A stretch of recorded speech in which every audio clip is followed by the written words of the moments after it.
Question में कि आप एक पॉलिटिकल पार्टी को रिप्रेजेंट कर रहे हैं not. या पीटीआई को नहीं कर रहे हैं? No, sir. आप किसको कर रहे हैं? On notice as president of the Supreme Court. अच्छा, आप सुप्रीम कोर्ट को कर रहे हैं? जी, Supreme अच्छा, तो Court आपने Bar वजाहत नहीं की Association कि आप किसके लिए अपियर हो रहे हैं? चलिए Sir, खैर, if you argue in context ji. of Pakistan ji. and what's happening and why presumably the legislator enacted this law. I understand, sir. No, you're not. Ji. Now let me pose a certain ji. queries to you. जी.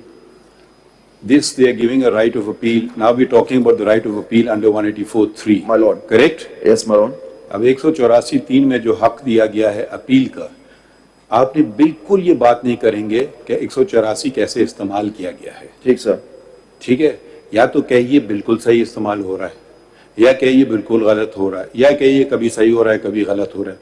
कुछ तो बयान कीजिए ना, क्योंकि आप तो हमारे सामने पिटिशन नहीं लाए। मुझे समझ नहीं आ रहा है आपकी एंग्जाइटी क्या है इस लॉ से। सर, वजाहत से बात कर दें तो हम समझ जाएंगे। सर, अब सवाल अभी तक आया नहीं है। अच्छा, 184(3) जो है ना का इस्तेमाल कैसे हुआ है पाकिस्तान में, हकीकत क्या है?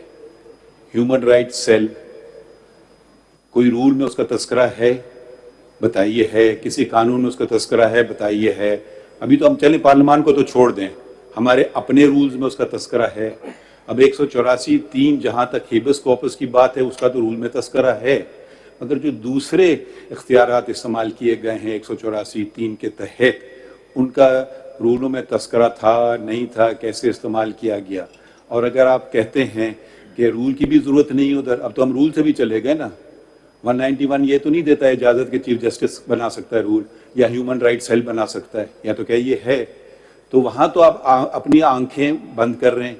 उसमें चलें, यहाँ तक बात मान लेते हैं कि अगर 184(3) में ह्यूमन राइट्स सेल बन गई होती, फिर आपकी बात में वजन होता कि भाई ठीक है 184(3) में ह्यूमन राइट्स सेल बन गई है तो उसके तहत कर लिया है, सही क्या गलत किया तो बात की बात है।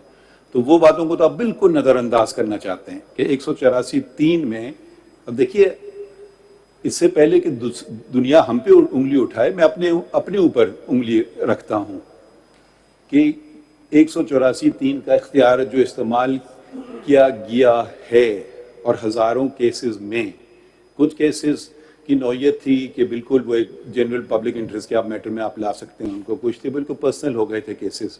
ठीक है, पहले आप हमें उस पर तो कोई तशरीह कर ही नहीं रहे हैं, आप बता ही नहीं रहे कि कौन से रूल्स के तहत कर रहे थे। अब आप कह रहे हैं चलें खैर सुप्रीम कोर्ट ने गलत नहीं, सुप्रीम कोर्ट के एक चीफ जस्टिस ने अगर गलत किया तो पार्लियामेंट को तो ये गलती नहीं करना चाहिए।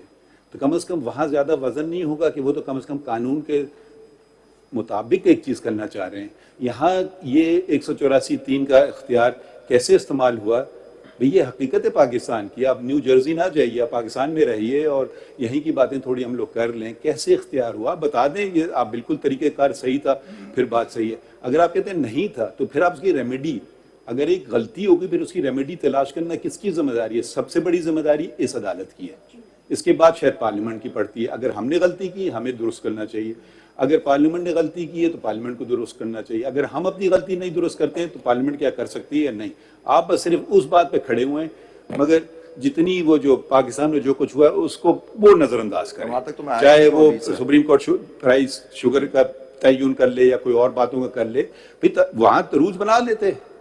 एक ऑर्डर था मेरा कि भाई चलें रूल्स बना ले, फिर इसको हम कर लेते हैं। तो वहां तो आप जा ही नहीं रहे हैं। तो आपका जो